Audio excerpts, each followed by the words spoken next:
This is the season of amplification. This is a special season for those who grew in their reverence for God while going through the turmoil of the COVID pandemic. You are now in position for a level change. And when I say a level change, it's not a level up, but a level of depth. See, it's an Eurocentric perspective to think the higher you go in life, the closer to God you become. But in ancient African wisdom, it tells us that it is the depth of your knowledge, the depth of your wisdom, the depth of your understanding, and how you allow it to live through you in your actions that gives you the opportunity to get behind the veil where God exists. This is a special season for those who have a healthy fear in God and not in a COVID mutation or a variant that continues to put restraints on our old way of living. Because in the depth of our understanding, we know that change is imminent, and our ability to adapt to change will reflect on how we fulfill God's purpose in our lives. We are still on mission, regardless of the COVID pandemic. This season of amplification is a special season for those who spent God's currency wisely. And that's that extra time we were given to spend in our households, to fortify our relationships with our families. That extra time we had to edify our minds, our bodies, and our spirits, so we become more prepared to walk in this new beginning. This is a special season. See, the number 22 is considered a master number because it duplicates and amplifies divine energy. At this moment in time, for the next 365 days, you are getting double the strength, double the creativity, double the protection, double the drive and determination, double the love. This season of amplification, yes, you are made ready for your spiritual breakthrough of 22. Everything is in your reach, but it's still up to you to go get it.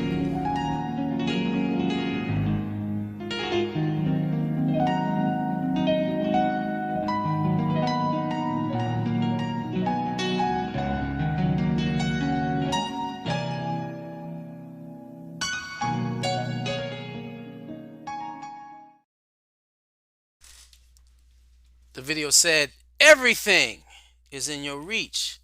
And so when I minister to myself as I write it and I said it and I listen to it in the morning to make sure that I get what I need to get and keep my focus right, I put my intentions out in my day. And so what I refortify my thinking with is that the rise of the African is within my reach. The depth of the blackness that is in me coming out is in my reach.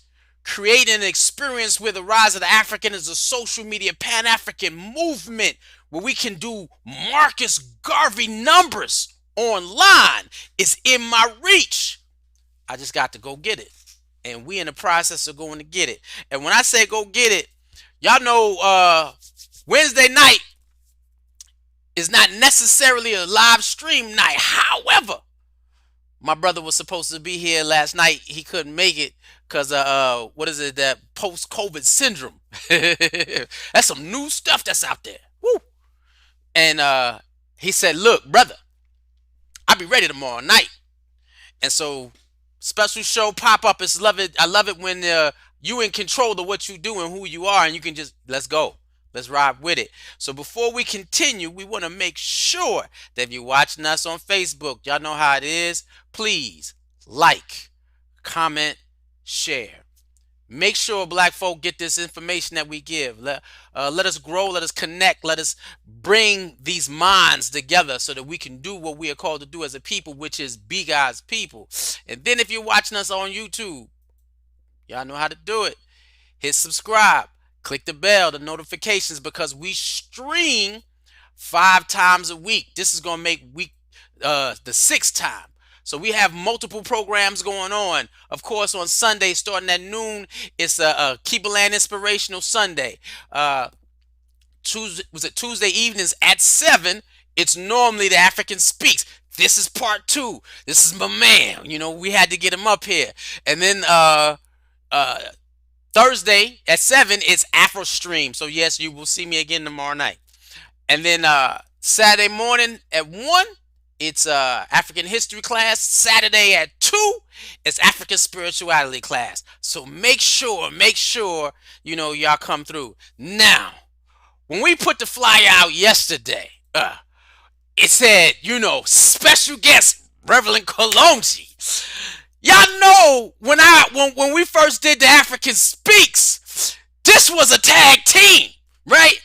And so you don't even understand. I didn't tell the brother how much I went through an emotional withdrawal symptom trying to come up with these shows without my man, my mellow. You know what I'm saying? It was not easy.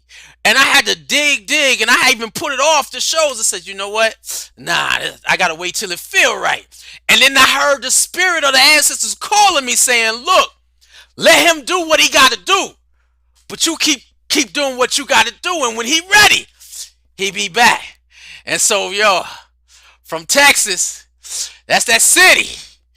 Here the man, my mellow, Reverend Kalongi. What's going on, my brother? What's going on, brother, man? Man, Back on the African Speaks, man. you don't even know how much people was asking me, well, what's up with your boy? Where your boy at? Right. What's going Well, on? your boy, I'm still living, still breathing. That's good. And you can't do nothing but be grateful for that. My Well, family is doing well, great. we steady pushing.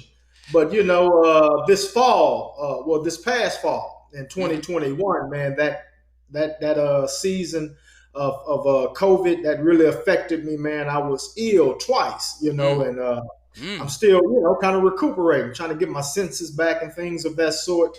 But it's definitely real because I felt it and I had it and I was under it.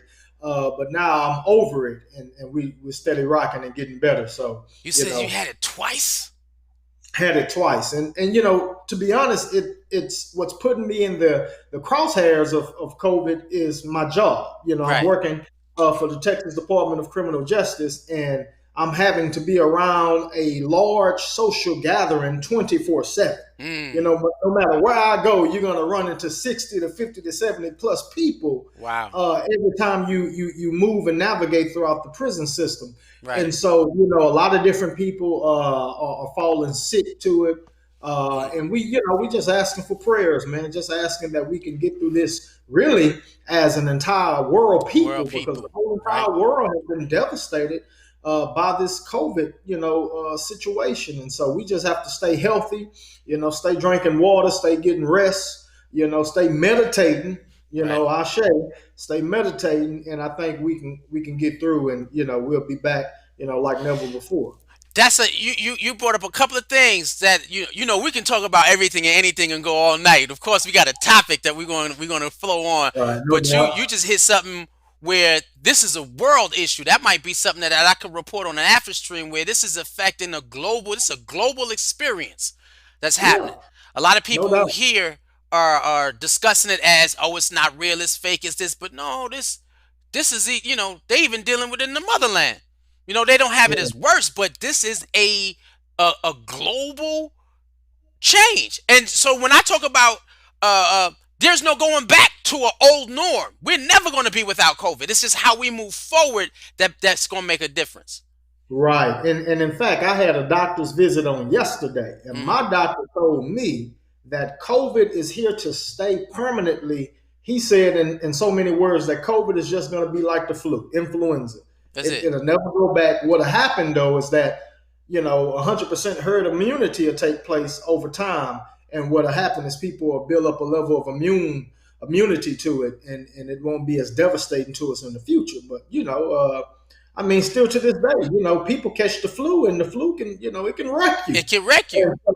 And so, we just have to keep striving as a people, because as a people, we've accomplished and overcame so much, so many different plagues, so Right. many different viruses that the human body and the spirit of God that is endowed in us has allowed us to overcome. So this is Talk nothing about that it. we can overcome as a people, but it is definitely a global pandemic, and it's affecting everyone globally. And that just goes to show you how we are all affected by a society, whether it's a sub-society, being, a community, a neighborhood, a city, a state, Right. a country, a continent, or the entire globe, the world. We're all affected by what goes on in the world. Cause and effect is what we live by. Mm. Mm. Hey, now the second part you said was you working in the Texas penal system. Now I know that was a journey. What experiences have you gotten being there? Insights or feelings or some breakthroughs with some brothers? Talk about it. Well, that's a whole nother world. Mm. Really, the Texas Department of Criminal Justice prison system is a world within a world. Mm. And I'll just say this, because I can't disclose too much information, but I can tell you the TDCJ body is a serious body. It literally protects people, and it tries to the best of its ability to rehabilitate the people. We'll go into that, because that's the issue of Right. why it's such a open tunnel that brings people in 24/7 and sends people out 24/7, because it does not have the tools to give people what they really need. And I don't think no kind of prison system has the tools to rehabilitate a people. That has to come from the community that the People person itself. Right. exited. You see what I'm saying? Right. But I'll just say, man, it's not a place that you want to be. And you definitely don't want to be a resident there. I'm glad when I do enter, I know within 12 to 15, 14 hours I can exit. Right. Right. Nobody's trying to lock me behind a cage.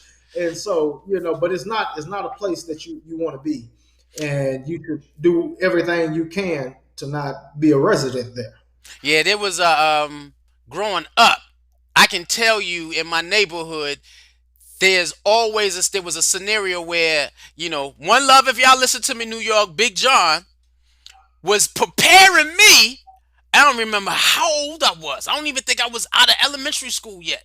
I could have been maybe I don't even know if I was in. I wasn't in. No, I was in elementary school, or man, I can't even remember. That's how far back it went. And he was talking to me about preparing me. Yo, little man, you kind of short. You know what I mean? I'm gonna show you how to make a shank. So when you grow up and you gotta go, I want to show you, because they will use you as the means to shank everybody. Because you can get through the crowd, everybody can't see you. And I was being prepped to go to Rikers. Because in the mindset of black youth, black men, that's a part of your path. You gonna go to Rikers in New York. You going to jail. You gonna spend some time. You know what I mean? You gonna make the wrong decisions. Wow. Yeah. And that just goes to show you that, whether it is by your own, individual causes, Right. or a greater cause, something that you can't see. Like you were saying, what you're talking about is systematic, imprisonment Come on. of a particular people. Right. And we might as well call it what it is, because every time I go, I see me. You Right. see what I'm saying? Right. And I see people who look like me and my skin tone and who come from the same background that I come from imprisoned. And so, we have to deal with, problems on a systemic and a government level and a national level, because that's an epidemic as well. Black men being put behind bars is an epidemic. And it's within a society, because what you'll find behind prison walls are social rejects, people who did not fit into the society outside of it. Yeah, and so they're social rejects, and a lot of them have issues with cognitive thinking and logic and emotional communicational skills and all of those things that it takes to fit into a society. Right. All of those things it takes to be a brother man. You know what I'm saying? Talk about it. Or a neighbor or a coworker. All of those characteristics that we have to embody. A lot of those men and women behind those walls, they don't have the social skills to fit into society. So they're social rejects. And I'm not dissing anybody who's been in prison, but what I'm saying is that there's an entity that is systematically bridging and chaining black men to go through that prison system, and it's by design. And so, as you said, you're going to commit the crime. Right. You're going to break, the law, whether that is due to you being impoverished or miseducated or oppressed. There is something set up for you to commit, and then for you to suffer the consequences of those actions. That's what? That's an African Speaks conversation that we can have. We can act, dialogue beyond dialogue when it comes to that. Because, again, a system within a system, and we already know that, it's a pipeline. And I got, my boy DVDs where we talking about from elementary to the penitentiary, and where they talk about they building prisons according to the reading level of a 5-year-old or 5th grade. 5-year-old, 5th grader or something like that, where it's a business. And so they're not going to get rehabilitated. They're not going to change. Why? Because certain prisons make arrangements with the cities that they're in for saying this is a business and we'll build a prison here if you promise us a certain amount of occupancy. Wow. Yeah. Yeah. I didn't even know that. Wait. Let me see if I can get this real quick. Because my boy did the documentary, got rewards for it, and I actually helped him do the first video. Boom. Elementary genocide. Elementary, and then he gets down to where he deals with it, that prison pipeline. So you got the first one, elementary genocide. Then you got part 2. And so I had him on the show, and we did a conversation. And I went to his house and I got the DVDs. I said, look, I gotta show the clips of these DVDs. I gotta let people see this. So I got all 3. But then when I did that, my man disappeared on the African Speaks. So I'm gonna do the show again. I had a sabbatical. You sure did. And the scriptures, the children of Israel, they were going through the wilderness, and then Moses just disappeared. He was in communion with God. That's it. Communion with God, but he came back. That's good. I appreciate you. Now we were talking about yesterday. We were talking about Afrofuturism, and so when you wasn't on the show, what I did was I did an introductory show on what Afrofuturism is.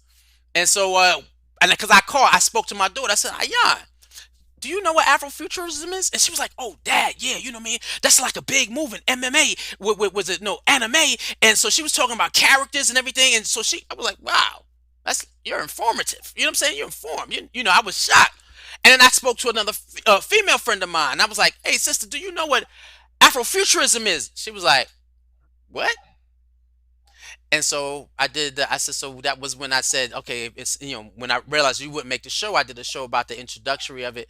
So people get the understanding of what it is. So when we have this dialogue in reference to Afrofuturism, we wouldn't have to go back and give them a complete historical um, synopsis or recap on what it is. Right, And right, if y'all right. missed it, please go back. The last show, just look at the last 10 minutes of the show because I think it's an hour-long show. But the last 10 minutes has a video that tells everything about it. So please take a look at it. Now, and I wanted to pick that up with you. You know, what was your beginning or your understanding or your introduction to Afrofuturism? Well, Afrofuturism is it's pretty deep, and I don't think you can really sum it up in the totality of everything that it means and conveys, to the black people in one statement. But one thing that Afrofuturism does deal with, and it's not really something that's new, believe it or not. Right. It's been in effect and it's been in practice since black people began to have self-determination and pull themselves and walk out of slavery mentally and physically. That's Afrofuturism. Frederick Douglass was an Afrofuturist. Harriet Tubman was an Afrofuturist because they saw themselves in a different state than the condition that they were actually living in. It's basically having the ability to see past your reality. Does that make sense? It Having the ability to see past your reality. That means that you can see yourself in a different setting, even if the setting you're living in feels like an eternity. right. That's that's a basic concept of Afrofuturism. The ability to imagine a Come on. better self Come and on. a better virgin and just a better world that you live in. And so, Frederick Douglass didn't see himself being a slave. A slave. Wow. In the future, Frederick Douglass saw himself being a human being just like anybody Come else, on. in spite of what theories of white supremacy said about black people, Right. in spite of the conditions that he had to endure, in spite of people branding him. The Come on. brother was branded like an Like, animal. woo, say it. You know, the brother was knocked, unconsciously before he was even born, and he didn't have any memory of who he was as a black man. Mm, But yet, in spite of all of that, he didn't see himself as a slave. In the future, he saw himself being a liberated, free, emancipated black man who mm. was going to proclaim his dignity Come just like on. any other man And the who hey, walked in the same arena or presence that he walked in. And so Afrofuturism is self-determination. mm, mm. Now, I wanna jump in because we always say our sacred phrase. There's nothing more sacred. This is our mantra. There's nothing more sacred than the liberation of black people, and we profess that, and we always say that if it is for the liberation of black people, then it's for us. If it's not for the liberation of black people, then it's against us. And that's what even when we're dealing with leadership, black leadership, if it's for you're talking about the liberation of black people. If you are listening to somebody and they're leading you toward an experience of self-determination, it's for us. If you following somebody and they just leading you to be a well-off, productive slave in a society that knows you're a slave but hides or masks the slavery that you're in, that's not for you. Now, in that space with Afrofuturism, how does it affect putting that there's nothing more sacred? Because we said it's the other day we were talking about programming, right? Because I said it's more than just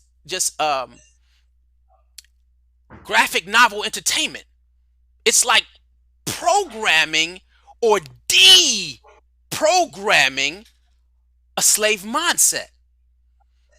So how would you say it affects the psychological programming of a black person? How does it affect us psychologically by diving into Afrofuturism?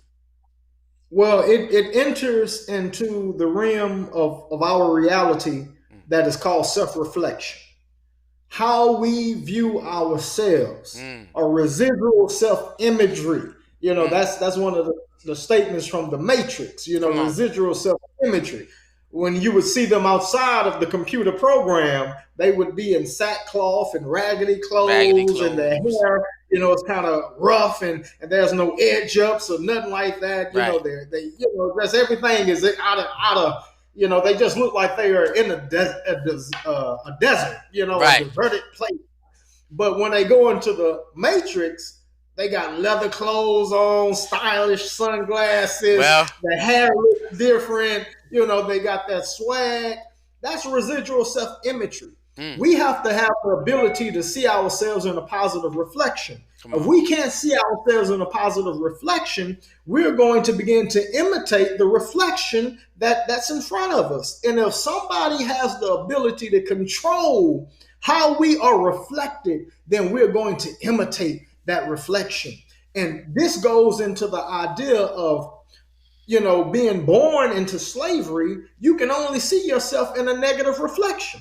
How was you going to see yourself in a positive reflection if everything about your existence was negative? Come on. If your existence was inhumane in itself. Come on. You see what I'm saying? Come on. Now, if you was made to be less of a human being, you're going to only reflect yourself of being half of a man. Because that's what they basically told us. They start removing humanity from black people, saying, "Oh, they're three-fifths of a human being." And even then, when you got the right to vote back then, it took like 5 black people to equal one vote. You see what I'm saying? So that definitely, that reflection that they had of us became a condition in a program mindset that we begin to live in, which is a reality that black people lived in for years and decades and centuries, And so Afrofuturism is a solution to us seeing ourselves in a better setting, a better light, a new reflection, one that puts us at the center of our own universe, one that puts us in a place to where we are the kings and queens of the nation. Right. You see what I'm saying?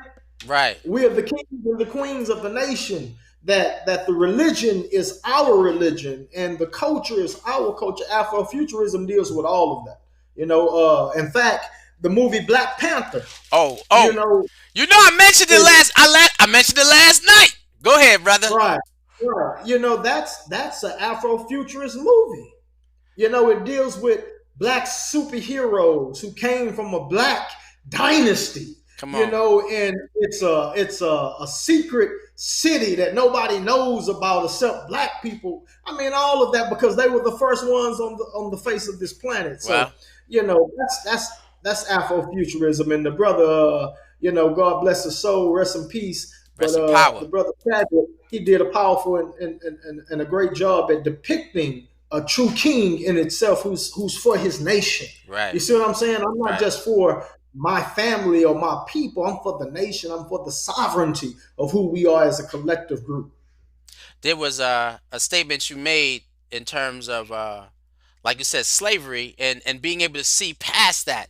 One of the conversations we had before on African Speaks, the statement was made was that if you only see your image from a black person, and I started changing the whole. I came up with a whole new ideology. Remember when we were saying before that liberation has a language, right? And I said, so us calling ourselves African Americans when the African part of us isn't the first thing that hits our spirit or our psyche. It's the American part. And if we are more American than we are African, I said, okay, we're American Africans, not African Americans. And in that, if you're American African, your history only starts 500 years ago. So you can't see. How can you like you said, how can you see past your situation if that's all you see? You see yourself as a slave, right? Right. And that's the issue. Right. And so even growing up, even now, being able to say, I said, because white folks see you as a slave, and one thing they don't see you is in a highly technological future. Because you'll sit down and see you'll see I don't even Buck Rogers. You're younger than me, but and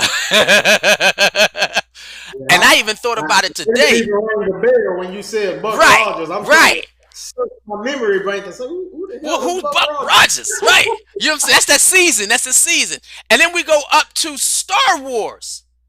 In all of Star Wars, I only seen Lando Calrissian, which is, you know what I'm saying? I realized in multiple galaxies of the universe from something that's far, far away, I saw one brother. Just one. Right. So when you made a statement to me earlier, Eurofuturism versus Afrofuturism. In Eurofuturism, you might get one or two of us in the future that they see where they're center of the universe. Right, because European futurism, at the center of European futurism, is the genetic annihilation Come on. of anybody, any race that is not European. Are you understanding? Yes. That is not right for us who need it to be made plain. And they were very successful at doing that. They've annihilated a lot of Aboriginal people of color. You know, they removed them off the land, and the blood was spilled consecutively, decade after decade after decade, until it turned into centuries of genocide. We're not talking about something that took place for a course of 6 to 12 years like a world war. Come on. You see what I'm saying? We're talking about centuries of genetic annihilation of people of color, you know, and we have no memory. You see what I'm saying? Of that. You know, we have to go back and put pieces of the puzzle together to even find out who we were, because they were very, you know, successful with their conquests. And so, you know, European futurism is manifest destiny. You see what I'm saying? Wow. It's the heart of it. And so Africans have to see themselves in the future as well. And brother, you made a powerful statement when you said that they don't see us in a future that is highly technological. Come on. Technological. You understand? So we gotta be about that as well, because that's where the future is going. It's going. You know, and if you're not going to use your resources, come on, to get into that future, then another group of people will. And so, you know, I don't think it's a coincidence that China is heavily involved in Africa. Future. Come on. I've been talking about that on AfriStream. Africa's future. You see what I'm saying? Because if, you know, right now, you and I, we are living in the present. And just a second ago, it's the past. The past. Right. A second, in addition, it's the future. You see, so we are part of the past, present, and future. And the future. If they're there, if they're in your present, they're in your future. And so, you know, we got to mind our business. You know, God bless her soul. Rest in peace to Mama Dukes. Mama Dukes is the mother of Sister Theuda at the Shrine of the Black Madonna Shrine Team in Houston. And she just transitioned to the ancestral realm early, I think last week. But one of the things that, you know, I remember about Mother Dukes telling me when I had personal encounters with her and I was trying to soak up her wisdom, I asked Mother Dukes, I said, what would be, you know, some information you can give me that can help me, you know, advance as a young Black man and a husband and a wife and a leader? And she said, plain and simple, Kalongi, mind your business. Mind your business. And I didn't get it at first. I was like, mind my business. Right. I didn't know business, but no, what she was saying is that you have to mind, not mind, M-I-N-D, but mind, M-I-N-E, mind your business. Take care of your business. Take care of what your, Because if you don't take care of your business, who's going to take care of your business? If you don't take care of your business, somebody may take your business. Man, you see what I'm saying? That's man. That was plain, that was simple, but it spoke to the humanity of who I am and who I should thrive to be. You got to mind your business. And brothers today, we're still not minding our business. You know, and we're minding other people's business for them, and that's no different than being a slave. You know, because we really got to talk about it. You know, we're minding Sam Walton's business now. Say it. The Walton family. We're Say it. minding that, you know what I'm saying? The NBA owners, we're minding their Their business. business. Say The it. owners, we're minding their Their business. business. Say it. Gas stations, the Middle Easterns, we're minding their Minding business. their business. Woo. Say We're it. not minding our business. And we got to be about minding our business. And that's why we got the Bob Black Market at the Shrine of the Black Like Madonna. Madonna. We Wow. want people to be business minded. Mm. You know, We have to shout out. mind our business. That's more than just a word. That's more than just a word. So psychologically, it adds hope to a black person's vision of who they are on this earth. When you talk about the effect, the positive effect that it will have on us psychologically, because a lot of times, like you said, wow, we tying in the whole experience. You talking about the prison system. There's no hope. There's no vision, no imagination. And we talked about that yesterday. The fact that having the ability to have the imagination to see yourself past your circumstance or your situation. That's divine. Powerful. Yeah. I call that divine intervention. Yes. That's what, and we talked, and I didn't drop this other day, but it's coming from the Latin word where it means to blow in or to blow out. And what's coming in is of divine. What goes out is of divine. That imagination to be able to see yourself gives you that extra energy or drive to not be your circumstance, but to work through your circumstance. And I like how you gave that credit to God, because we're connected to God. That's it. And that's that godly divine energy source we have to live in order to get through certain circumstances when we are spiritually dehydrated. Or when we're suffering and we're starving, energetically, I'm talking about. You said spiritually dehydrated. Woo! Yeah, go ahead, brother.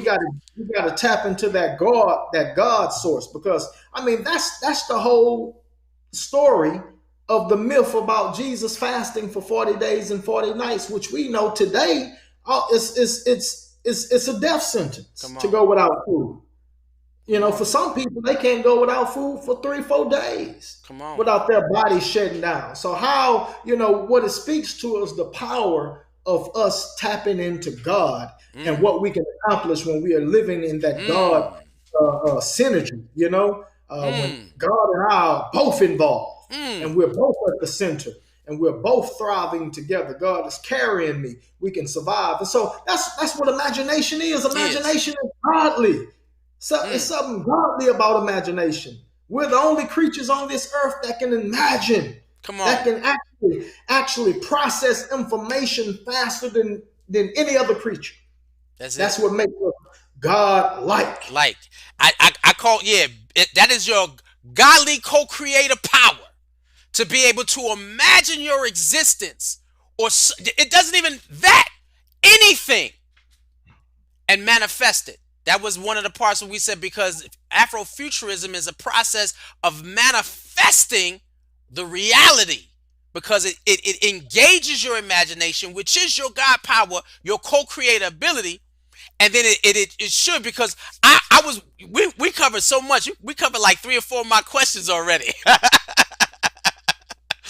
Which is, how does it affect you psychologically? How does it affect you spiritually? And now, because in the conversation, how is it affecting you physically? Because the minute you can see yourself psychologically be better than your circumstances, you realize this is just this is going to pass. Is what I'm going to create and do. Like you said, Harriet Tubman was futuristic. This is going to pass. Spiritually, it allows you to walk into that godly being that we are. That's where we walk into that realm where we are. We say, God, I made you in my image. So we're walking in that godly image, functioning from that godly consciousness, where you said, where we can say that God said, there was nothing, and He said, let there be light. That was the imagination of God. And so us tapping into that imagination, saying, let me be free. Right. So what you're saying is the most high is a creator. Exactly. he's the universal architect, you know. And if we go back into, you know, Marvel, he's the multiverse architect. He's the architect of the multiverse. And so, you know, we have to understand that how can you live godly? I mean, you know, how can you live like a god if you're godless? If you know, if there's less God in your life, God has to be the beginning of your day and the end of your day. And my wife and I was just talking about this, man. How we gotta get back to being, you know, on God's time consistently, and we got to make sure that that's predicated in everything that we do, because you get an energy when you have your relationship right with God. When you're talking to God, there's a level of energy, as you were saying, and then the body begins to replicate that energy. You know, all of a sudden you get strength that you didn't know you had. You get the strength of Samson. You know, all of that's mythology, but that speaks to our reality and what we can accomplish when we are connected with God, and we take, you know, we take heed, and we're humble, and we allow God to be the driving force of everything we do. Imagination, you see what I'm saying, kicks in. Now all of a sudden we can say, let there be freedom, let there be liberty, let there be food, let there be jobs, let there be money, let there be families, let there be happiness and joy. All of a sudden we can start saying, let there be. Let there be. You know? Right. Woo. And then, because let me see if I could, I had it up here. Where's it at? I'm going to drop this real quick. Because you hitting everything we was hitting yesterday, brother. You wasn't even on the show. Deciding what you want to manifest, then becoming the energetic match of your imagination, and then living physically through life to receive your manifestation. You know, let there be. Wow. I'm gonna have to do a whole thing on let there be. and that's what Afrofuturism is doing. Yes. Because we are reflecting what we see of ourselves in a positive light, and we're starting to adapt and imitate those particular reflections. The problem is we got to go and shatter the mirrors that reflect us in a negative a negative light. Right. In a negative light, in a negative image. Yes. In any kind of reflection of us that is negative, we got to shatter that mirror, because the mirror really is only a reflect. It cannot show us what's really under the surface, which is God. Right. You see what I'm saying? So we have the ability to break any mirror that does not paint us or reflect us in a positive light. And we got to do that in music. Wow. You see what I'm saying? Because music is Afrofuturism. Music is a tool of Afrofuturism. Yes, it is. And when we're hearing ourselves in the negative light, we're then being programmed and conditioned to reflect that and behave like that. And so we got to stop being BITCHESs. Wow. And AESs. Wow. And KILLAS killers and all this kind of stuff. Because again, I work in a system that has a place for people like that. Right. You know what I'm saying? Right. And so you got to be able to have self-determination, not to be programmed. Deprogram yourself. Or deeper. You know? Right. Well, self-determination, and that's another thing where self-determination is a process of deprogramming the Eurofuturism, where we don't exist as a strong people, and slowly programming the fact that that's why the success of Wakanda, $1.3 billion around the world. That tells you. Wait. Let me drop. I don't know if you can see this if I drop this in front of you, because the numbers of the African diaspora. Can you imagine Afrofuturism in Brazil? 82 million people in Brazil, black people in Brazil. 46 million in the United States. 11 million and this blew my mind, in Haiti and Mexico. 6.3 million black people. Imagine us as a diaspora being deconditioned and having that imagination that we are God's chosen people. Right. And what is wrong with that? Nothing is wrong with it at all. That's not reverse racism. Nope. That's not being disrespectful to any other race. Any other race of people. Is allowing us to be God-like. Come on. before we were stripped of that consciousness. Come And on. it replaces that consciousness that we had before we went through the great disaster, of being enslaved and Right. stripped of our dignity and humanity and being colonized. And I mean, just that whole term, colonized. Colonized. Mm. A colony is only good for one people, and that's the people The who are people doing the who doing the oppressing. that's it. That's it. And so, The and people then who are doing the colonizing. come on. It only benefits them. It doesn't benefit the people who are being colonized. Mm. Mm. So we gotta really watch these words, man, because there's something about words that allows us to really act without fully understanding, what we're acting on. What we acting on. Right. So how did the concept of colonialization be accepted by a whole entire race of people? We're talking about white people. You gotta ask, what were they being told and programmed and educated to believe in order for them to believe that it's okay to colonize other people, to wipe them off their land? Look, we got a future in a new land. Right. It's called America. Mm. And you can dream that you can have everything. That's what King George was telling the Brits. Right. That's what the Spanish monarch was telling its peasants, and the French monarch was telling its peasants that we got to play for, and so that we got to be careful, because only black people can be, the saviors and the liberators of themselves. Nobody else can liberate us but ourselves. Right. Only so, ourselves can free our minds. Come on. That's why Afrofuturism, it doesn't paint anybody else in a positive light but us. And that's okay.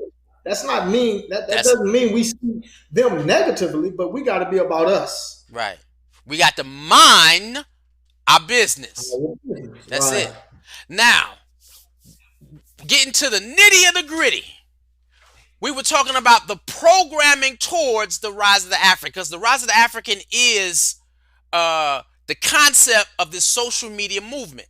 We trying to do the Garvey, we're going to try to pull Garvey numbers on social media. And I know for me, when I came online, and it was some years ago, because people were saying, everybody, when Facebook got up in there and social media starting to blossom, everybody calling like, yo, everybody want to know where you at. They ain't seen you, get online, put a profile up, lock it. And I was like, nah, I was one of those dudes was like, nah, I'm trying to look towards my future. I'm not trying to look towards my past. I need to move forward. I need to complete God's grand design in my life, and it's not behind me. You know what I'm saying? And so I paused, and when I got on social media, it was business purposes. So you saw the name. You didn't even see my African name. You didn't see none of it. It was all business purposes. But then when I realized, I didn't see anything that inspired me. I didn't see anything that pulled me to wanting to be something different or do something different. It was the energy in which we were using social media that was like, man, I ain't trying to be here for this mess. And I said, wait a minute, Afrofuturism. I have to be the information, wisdom, knowledge, and a culture that I seek. I had to imagine this. And so creating to the point where then I slowly, after I did that, stepping into dealing with the world of Akibaland. Creating the experience where I said, well, I had to imagine what would it look like to have a program that is Afrofuturistic, that can see down the line where we need to be as a people and begin to shape that toward that experience. When you see this, you don't see our current circumstances or situation. You see a progressive technological experience developing. Now, because we've talked about and I'll get to the question. We've talked about a rites of passage, black man rites of passage, young boy rites of passage, young sister rites of passage, programming towards, and because we know that we're deprogramming from Eurofuturism and anything else in a colonialized mindset, slave mindset, mark of slavery. We need to deprogram from that so that we have to create counter institutions. What does it look like, or what does a program look like? in your eyes that's moving to an experience of Afrofuturism? A positive program for Black people is one that tells the story, the true story, the history of who we are as a people. That's the first thing that we have to get right. That's the first thing that an institution that is serving the Black community for betterment and advancement, it has to have the proper education. Carter G. Woodson said the first issue that he had with Black people during his particular time is their level of education. They had been miseducated. It wasn't enough to get an American education. It wasn't enough to get go to school. You had to have the proper studies in place. Like today, we're fighting right now for critical race theory because it's not enough for a young Black male or female to go to public schools and get a white education. A whitewashed education. Exactly. One that has nothing to do with his ancestral lineage. Come on. Are you understanding? One that only dates him back to 400 to 500 years ago, as you were talking about. So education is at the center of a powerful, beneficial program for the advancement of Black people. It has to be a Black education, an African education, one that develops our historical consciousness, an Afrofuturistic program that allows us to see ourselves as our best selves and not reflected in any kind of image that puts us down as a people and affects us socially and collectively.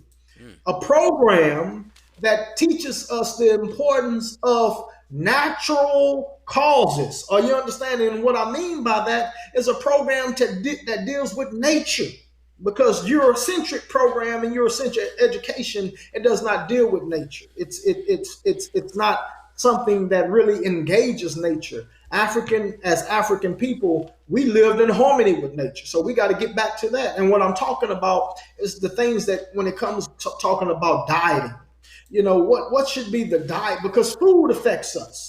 What completely. We consume physically affects us as well. And so all of that has to do with nature, understanding nature. And we had a great prince, a great king when it came to the studies of nature in the name of George Washington Carver, who was so much in harmony with nature that it was said that the plants were talking to him.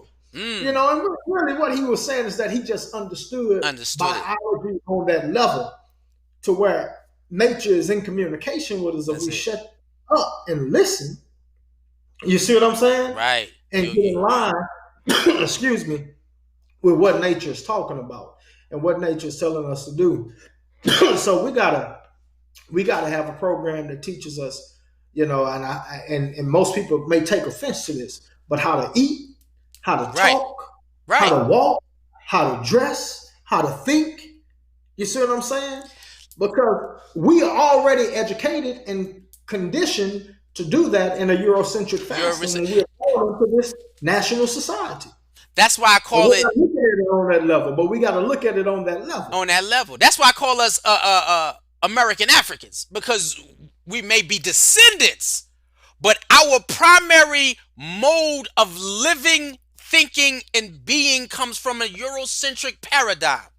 And until we shake that paradigm. Let me play the devil's advocate. Don't call me no African, brother. I ain't been to Africa. I'm an American. Now, because a lot of us think like that. And if I say Africa, then you could get mad.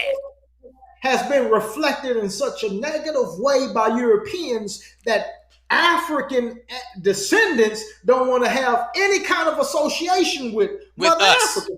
Right. Don't call me an African. Right. Don't call me an African. I'm an American. That's really a stupidity that is propagated among Black people, African people, and we got to do something with it because, man, that's a cancer. That's a big cancer. One of the things, and I'm appreciate you playing devil's advocate because I said we're gonna rock with that, right? One, when you was talking about telling our story, the first education is an education under God. Period. If you're not understanding, and then it's not like you said from a African perspective. What am I hitting up, y'all? Y'all need to be here on Saturdays for African history class, and y'all need to be at 1 o'clock, and y'all need to be on Saturdays at 2 o'clock to African spirituality class, where in our culture, God was everything. There was nothing that was disconnected to the experience of God.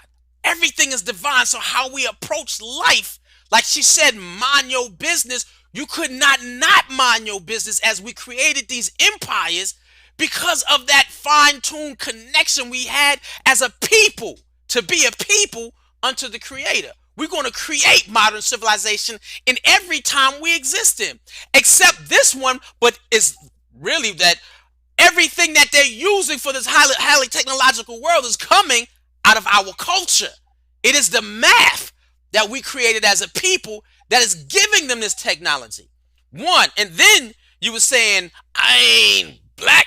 I ain't African. I'm American. Let me drop this picture up in here. Well, let me take a picture of your DNA, brother. Let me dig into your chromosomes and let me see how many variations of beings are in you versus what comes out of what is a Caucasian American. Let me show you how far back your DNA goes versus the DNA of someone else. Now, and so when we have that argument, yes, psychologically, you might just be an American. But when we're talking about physiologically, physiologically, you can't come any close to being an American, because that's not who you are. When you take a look at and that's the smallest form, your DNA. How much information, how much of divine coding is in your system? Right. I've been teaching. That's powerful, brother, because that's why we have to be Afrofuturistic. Because again, in order for you to plan for the future, you gotta practice the sacred principle, the sacred African principle of African culture, which is Sankofa. You gotta be able to go back into the past and bring infinite knowledge, wisdom, and power into the future. And so that's why you see the sacred animal with its body is in the future, but its head is in the past, because it's showing you how multidimensional it is, how multidimensional we are. We are in the past, the present, in the future at the same time. All at the same time. Come on. And so you can't have a Afrofuturistic program without first having historical consciousness of who you are as a people.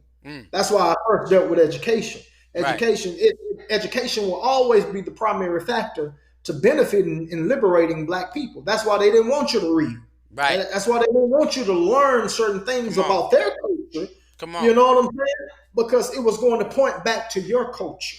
Right. You see what I'm saying? That was, I'm sorry to cut you off, but that was one of the things in African history class that was being stated. I think John Henry Clark was making a statement in one of the videos that I showed. He said they didn't know. They were so convinced that they were the focus and center in life when they started to do their archaeological expeditions, finding that there was no ancient wisdom older than African wisdom. He said they were just giving us the blueprint back home, getting us the doorsteps to get. Yeah, you just gave me a sermon title: Black to the Future. Black to the Future. Guess it. Black to the Future. And we know that whole movie was about understanding that certain things in his past was affecting his future. His future, right? That's the whole concept in the synopsis of the Back to the Future series. That's it. And a lot of times they didn't even go to the future; they was in the past. In the past, right? Trying to correct certain things so it wouldn't harm their future, but it would benefit their future. Right. And so that program is one that I believe all Black people need. We can't continue to live as individuals. We got to continue to move forward as a group, as a collective body of people who are centered consciously in the same education, and that's a Black education. So we see right now the issues that European Americans have with critical race theory. Why is it such a big issue to basically add African history, African American history, real unwhitewashed American history to the textbooks, so all kids in America can get that education that benefits all people? They don't want that, man. America is really a powder keg. It's a melting pot. It's a social experiment that was done and performed by European Americans and Europeans in high places when they created America. And so, critical race theory, that's an element that will change the face of America. Right. And they don't want that. They don't want that. They want to make America great again, brother. It was never great in the first place. Not in that light. Yeah, right. But that's code language. We know Right. what make America great again means make America white again. Right. Yeah, make Right. it white. For them. White. Yeah. Right. And that's the case, and so, man, Afrofuturism is so powerful, man, because it takes control of the culture, and it shows the culture that it tells the culture that we got to all be about ourselves. We got to be for one another. You got to be your brother's keeper, your sister's keeper. We have to respect ourselves in a sovereign sense again. Come on. And that's why they don't want us to have our own flag. They don't want us to have our own national anthem. They don't want us to have our own language, because those are all of the things that they stripped us from. They don't want us gaining those things back, because when we gain those things back, it takes us back to who we were before we encountered again the Ma'afa. And one of the things that when I was looking at, because when I did this thing and I talked about the number of black people in the African diaspora, the global Pan-African experience of who we are, the sheer numbers. If we could get to a point where, like you said, the Afrofuturism, they don't want us to grasp that, but if we grasp that, 83 million in Brazil, 46 million in the United States, 11 million in 6 million in Mexico, 11 million. Venezuela is the top 5. That changes everything, because now we are in a scenario where we're about to be the largest population of African people around the globe. There's no other place or people that could even exist, because in terms of who we are, in terms of how we're positioned. So no, we can't let one nation, you let one location be free, then we'll have a real pandemic, a pandemic of liberation, a pandemic of unity, a pandemic of growth. If that could happen, that's the fear. Because when I looked at the numbers, I said, now I see why they're scared. Now I see why they're scared. 6 million. And I told the sister, I said, I don't need, with looking at these numbers, us building World of Akibaland as being that umbrella that black youth. And I was breaking it down into age groups, where we have the educational age, which is early learning to 18. Then we have that young adult age, which is 18 to 35. And then you have that 35 to 55 age, where we have that definite leadership or mentor age. And then after you hit the 55, you got that 55 on up, where you have that the wisdom of the ancestors, that mentor, that deep mentoring, or you know what I mean? I said, wow, man, Worlds of Akibaland being that component that embodies Afrofuturism and creating those multiple levels of communication, where the child of God, not just young adults, but the child of God can actually walk in and find themselves. That's powerful. That's powerful. That's powerful. That's great, man. But how can we get there? And you and I was talking about this earlier. How can we get there without being critical? There's being critical is a sign. I mean, it's a science of evaluation and analyzation. Critiquing. That's what critiquing is. It's evaluation. Right. We got to evaluate, self-evaluation, self-analyzation. And one of the issues that we struggle with the most is being criticized. Right. And the reasoning why is because there's good science and there's bad science. And we're talking about psychoscience, psychological science. Constructive criticism is good science. But there is also something you talked about earlier, destructive criticism. You remember that? Yeah. Yeah. You was talking about when we are critical of one another in a destructive sense, it makes us become more and more individualistic, right, and we withdraw. But when we are criticized in a constructive sense, a strategic way of criticizing one another. Have you ever seen that show, Intervention? Oh man, it was a show called Intervention on A&E. It basically is what Ayanna Fix My Life does. That's Intervention. Okay. But instead of it being some kind of psychologist or shrink, or specialist, it was the family. The family would do a family intervention. And, you would have somebody who's suffering from addiction, drug addiction, or alcohol addiction, or some kind of addiction. And you would have the family intervene by confronting them and telling them how much they love them, how much they care about them, and how destructive they are being to self with the actions that they are addicted to. And it was something that would break the individual down, because that's constructive criticism. Because somebody's saying, I love you. I see greatness in you. I see power in you. I see you in the future being a better version of yourself. That's constructive criticism. But man, these actions, these habituals, these daily rituals, these habituals that you're addicted to, they're killing you. And they're making you become your lesser self and not your best self. And because of it, we got to confront you. That's a group experience. That's what family does. Now, what we live off of that. You know what I mean? World of Ejike Land, Shrines of the Black Madonna, Pan-African Orthodox Christian Church. We live off of that group experience. But one of the things that we say is that, how does that happen? It happens when you say that there is nothing more sacred than the liberation of black people. So that's the premise of who we are. We're in a process of the liberation of our people. I'm not just interacting with you for the sake of interacting with you. I'm not working with you just for the sake of working with you.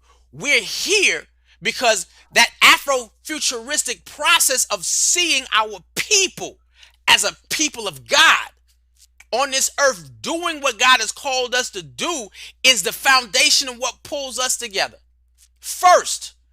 And so when you get a clear foundation of who we are and where we're going as a family, then you know that in that family, you have a purpose. You have talents. You have gifts. And this is when you're saying that we have to have that right education, where that first education is the education in the God. And in that education in the God is seeing who we are as a people in God and what we were able to accomplish with that relationship with God as in terms of building empires. Now, in that form, we have that foundation that, look, I'm just trying to get you to your God's best. So when you come into a program like World of Ejike Land and you know that we're trying to get you to tap into what God gave you to bring to us, to bless us with. So in that form of when you're starting to criticize, because people be like, you don't need to be judging me. Wait a minute. That depends on if I'm trying to help you get to your God's best. And I'm giving you constructive criticism. Because and a person has the right, the person has the right to reject criticism if they have rejected the program or the family or the community. You can't save somebody who don't want to be saved. Or you can't criticize somebody who's not on your team. You see what I'm saying? Exactly. And so I understand that, but you also have to say, when a person submits and says, hey, I want to be a part of the program, a part of the community, I want to do for black people, then you have to accept that. And you can't create a relationship that is destructive, right? How you engage with them. And I'm gonna tell you something. A lot of that is cognitive dissonance when we begin to attack one another, even in programs that are supposed to benefit each other. And we get that from the slave in the plantation slave days, because mothers and fathers were so critical of their children because they didn't want their children to suffer by the hands of the race master or the slave Right. master. So you And right. Dr. Gordon Leary deals with this. You would see mothers beating their children before the slave The master slave can beat master. them in order to save them. So it's crazy because mama may belittle you. You know, I got man. Yeah. You know, Now, and that's it. And what she's saving you. yeah. And wait, but in that state, mama's only trying to make you a better slave. I'm gonna make you a slave before he makes you the slave. Man, my boy Toby, he's one of the coldest rap Houston artists to ever live, man. I love some Toby Ingwe, the brother straight out of Nigeria. I mean, he may have been born in the States, but he claims his Nigerian heritage. But the brother dropped balls all the time. But, you know, I listen to a lot of his music, you know, because his music is art.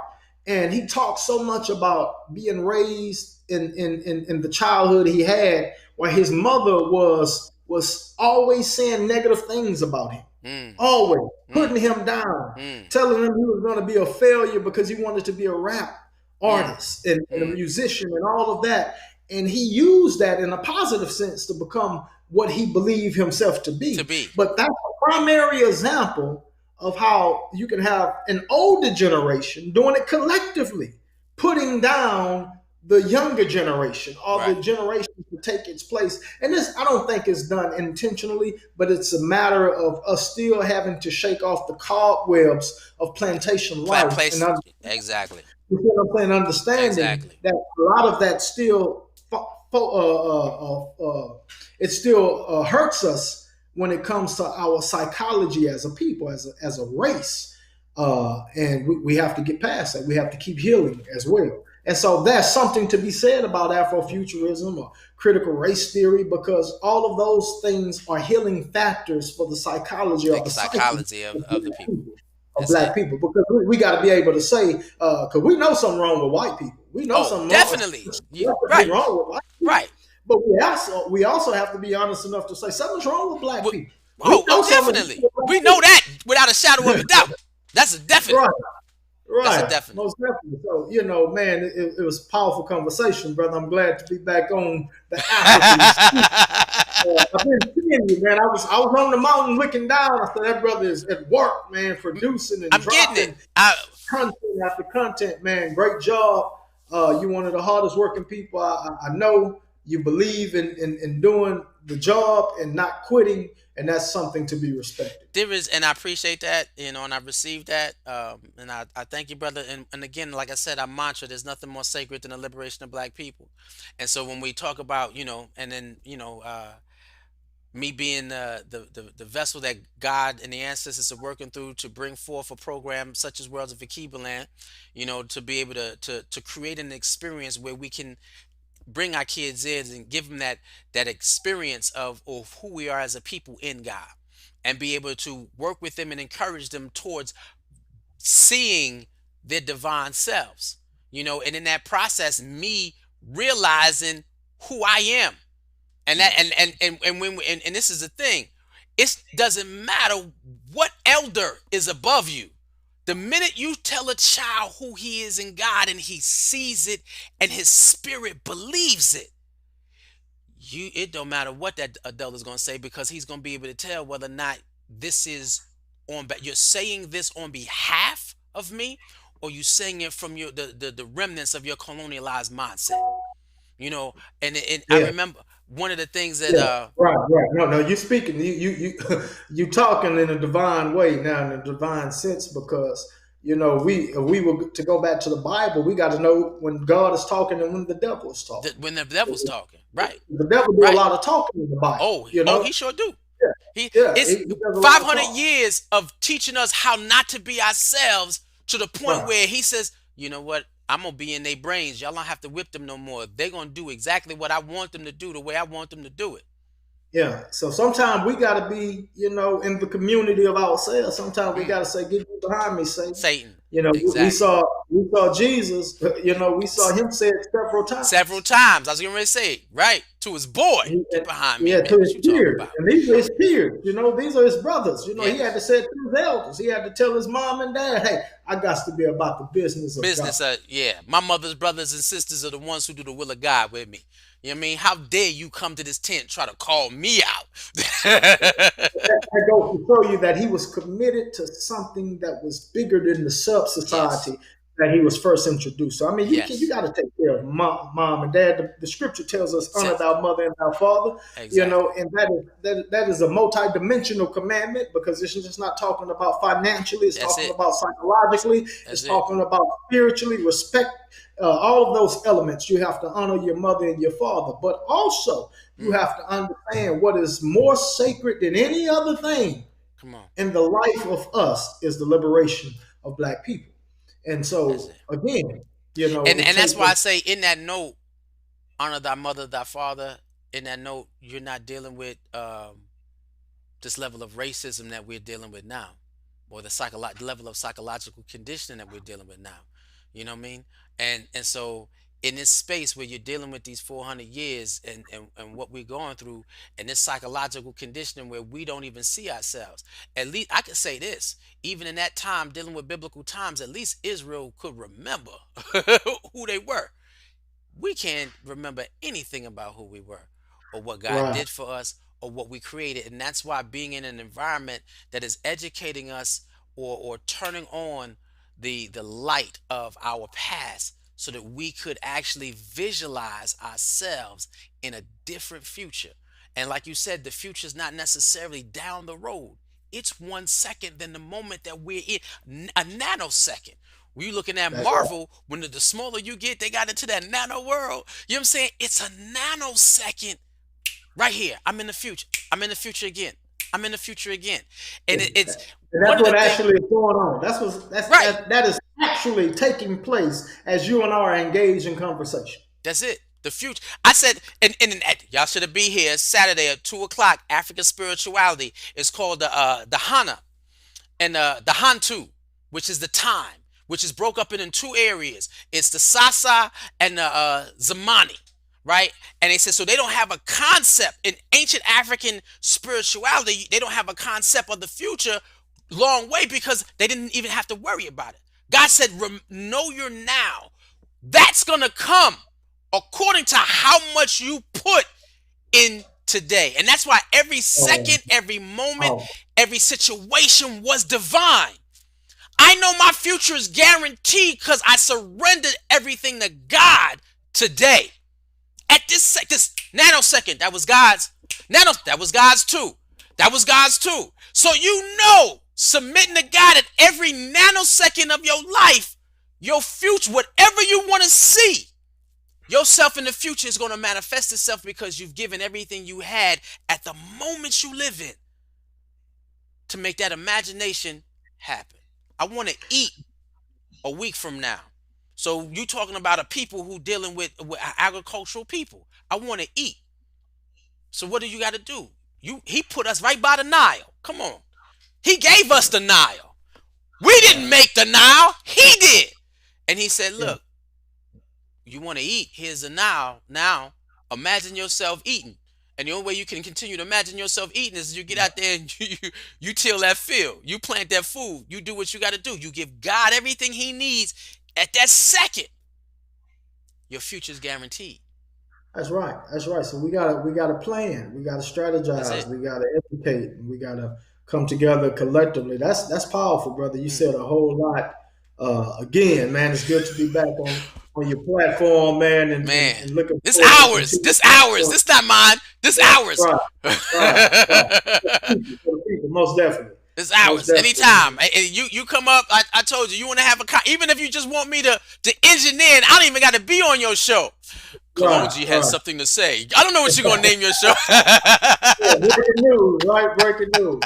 That's That's it. awesome, And man. and the concept, just to share with you, the concept of AfroStream on Thursday night, killing it, man, killing Oh it. man, yeah. I see. I've been watching, man, and I'm gonna tell you now. If you're watching, go and watch the drop that this brother did. The inspirational message. It's about 3 minutes long. The Hmm. inspirational message that he gave about 2022 Come on, and man. 2021 and how to move forward and take control again of your Of reality. who we are. And I got to drop you with this, right?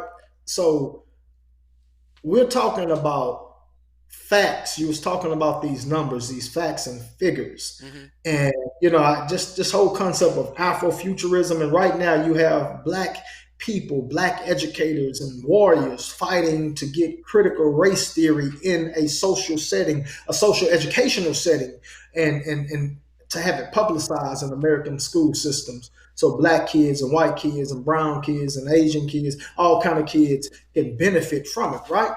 So when you're dealing with that word critical race theory, criticizing is a science again of getting to facts. That's how you get to the facts. You have to be able to break down what you see in layers and penetrate all the way to the core, and you get facts, right? So one of the issues with the miseducation of Americans, not just black people, but white people are miseducated. All Americans are miseducated because we don't get the truth about American history and what actually took place.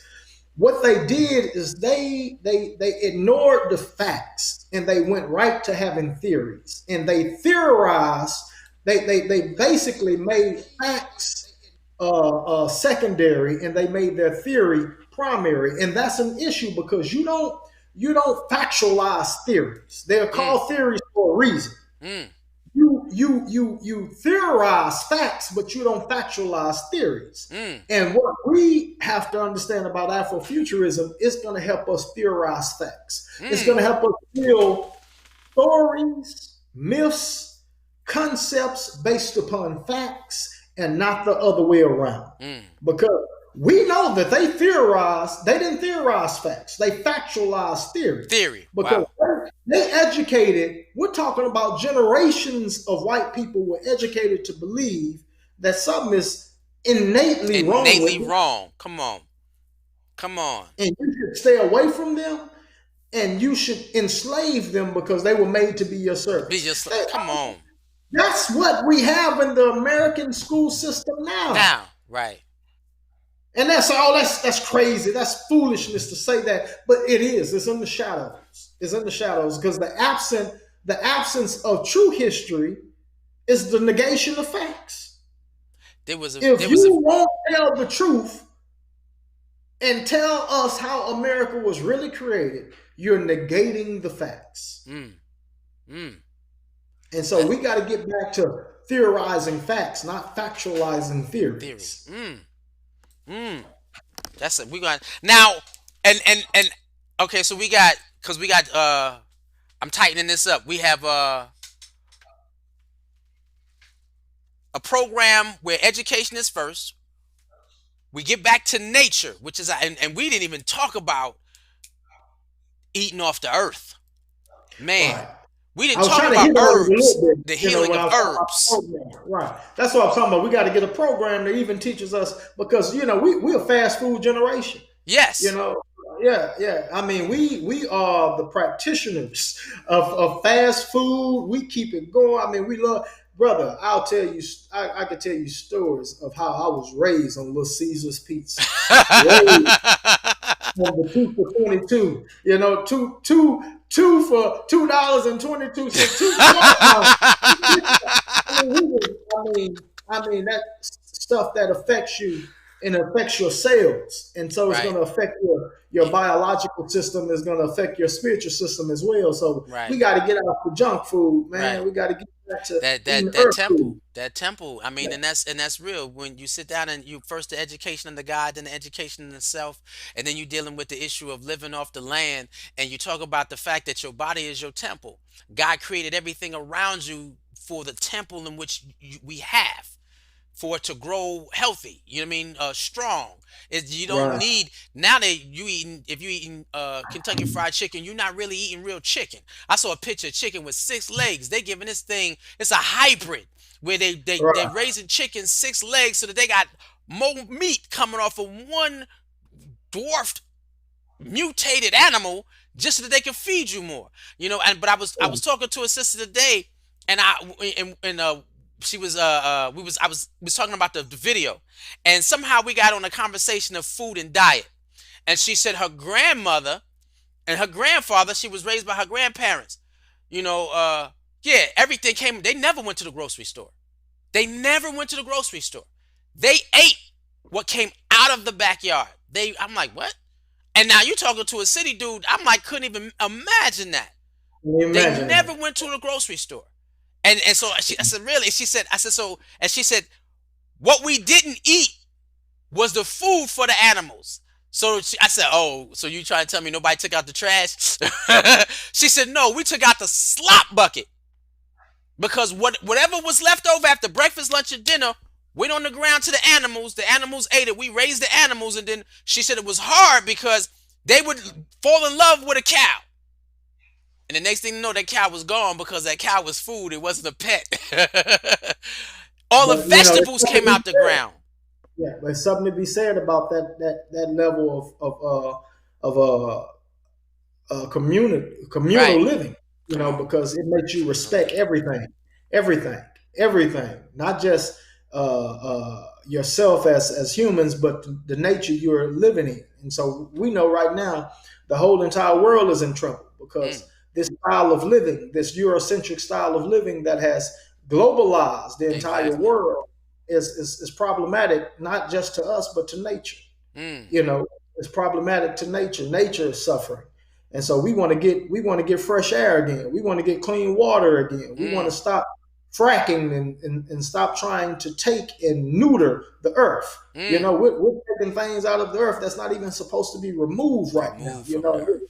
and so I mean, we got to really have an Afrofuturist generation and Wow. generations and generations to come Wow. up and change things for us, brother. But look, brother, my time is up, I know man. you can go, cause look, cause we'll talk. You know me. You get me talking. It's like Right. all night. Next thing you And know, look, you're the only brother that I know. This is real talk. That's why I love you, my brother. You brother from another mother. Either and we haven't done it yet, but we're gonna do it. I said I got to get my game up. I said this is another brother who can play chess all night. He can talk all night. He's gonna build and commit his life to the liberation struggle. This brother's African is speaking loud to me. right, no doubt, no doubt, no doubt, man. I broke the mirror, man. Seeing That's what it. was behind the veil. You know, we got to be about that. You know, we gotta become Hiram Abiff again. You know, they There we hit go. Hiram over the head. That's You it. know, and knocked him out. You know, and we got to get that memory back. Eh, Is there anything else in terms of Afrofuturism that you want to leave with, or you want to close on? I'll tell you like my brother Chadwick Bosma told him, Wakanda forever. Well, That's now it, man. I wish it is funny. I got nothing coming out better than that, so that's my closing for the night. Peace, peace and love. Wakanda forever. That's it. Hold it down, my brother. One All love, right. y'all. We'll see y'all next week. I'll see you Thursday night. Be good.